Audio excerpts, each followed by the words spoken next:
জয়িতাই মহাজন গৌরচন্দ্রকে কলম দিচ্ছেন। শচীনন্দন গৌর আমার নদিয়া বিহারী, একবার এসো হে গৌরাঙ্গ প্রভু, তুমি তোমার নিত্যানন্দ সঙ্গে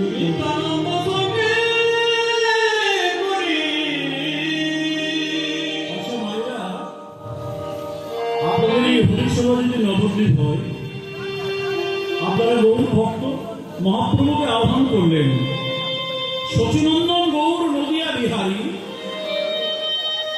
এসো হে গৌরাঙ্গ নিত্যানন্দ সঙ্গে করি।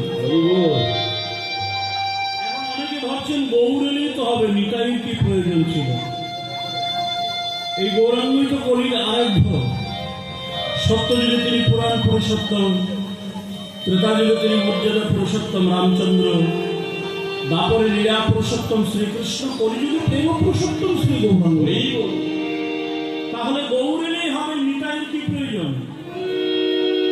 মহাজন বলল, নিতাই নাই যে গৌরকে আনবে কে? যেমন নরোত্তম দাস বলেছেন, নিতাইয়ের করুণা হবে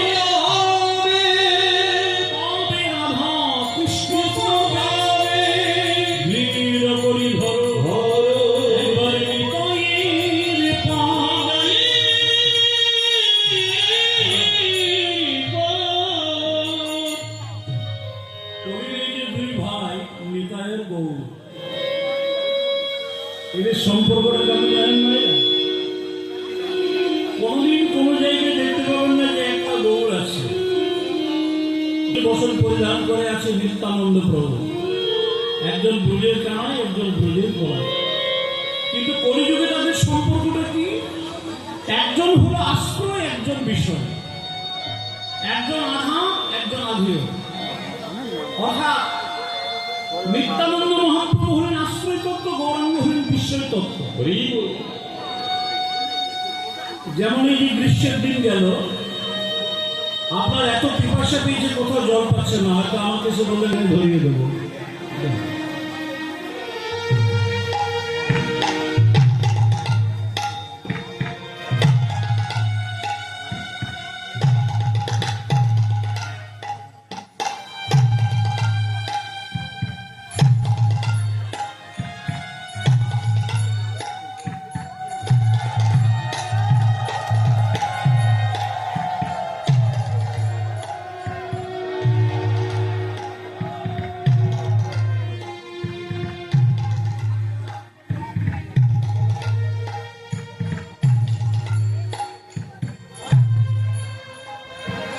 জয় রাধে। আপনার যদি পিপাসা পেয়েছে, আমাকে যদি বলেন ভাই একটু জল দাও, পিপাসায় বুকটা ফেটে যাচ্ছে, আমি আজকে কি কর্ম নিয়ে খাবো? আমি বলবো না। আপনার পিপাসা পেয়েছে, আপনি জল পান করে প্রাণ ধারণ করুন, কিন্তু পিতলের গ্লাস কান হলে জলটা ধরবেন কি করে? পাত্রকে আশ্রয় না করলে যেমন পাত্রস্থ বস্তুটাকে ভোগ করা যায় না, তেমনি কলিযুগে নিত্যানন্দ রূপী পাত্রের উপর অবস্থান করছেন গৌরাঙ্গ মহাপ্রভু। তাই যতক্ষণ না নিতাই চাঁদের কৃপা হবে, ততক্ষণ কিন্তু গৌরাঙ্গের কৃপা মিলবে না। আপনি চৈতন্য লীলা দেখবেন, জগাই মাথায় থেকে শুরু করে চাঁদ কাজী থেকে শুরু করে প্রথমে নিতাই কৃপা করবে, তবে কিন্তু গৌরের কৃপা হবে।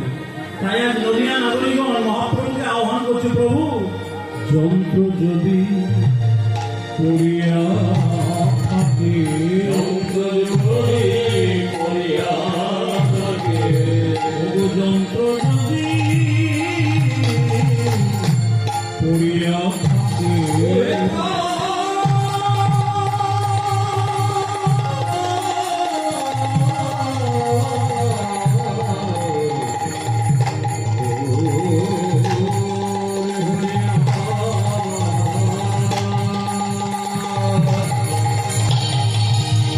Oh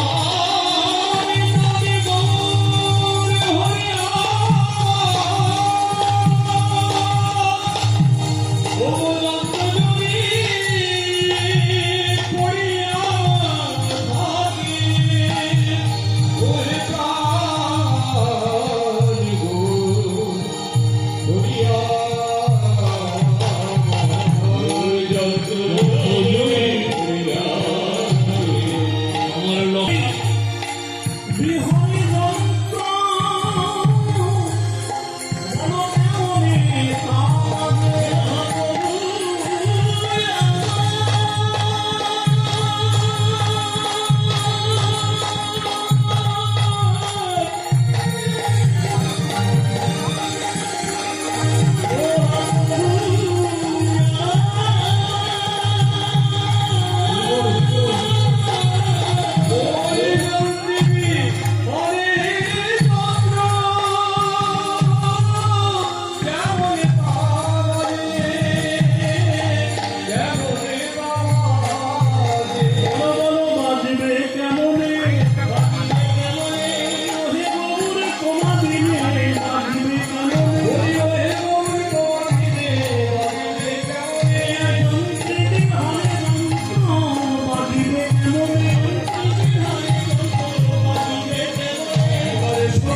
চন্দ্র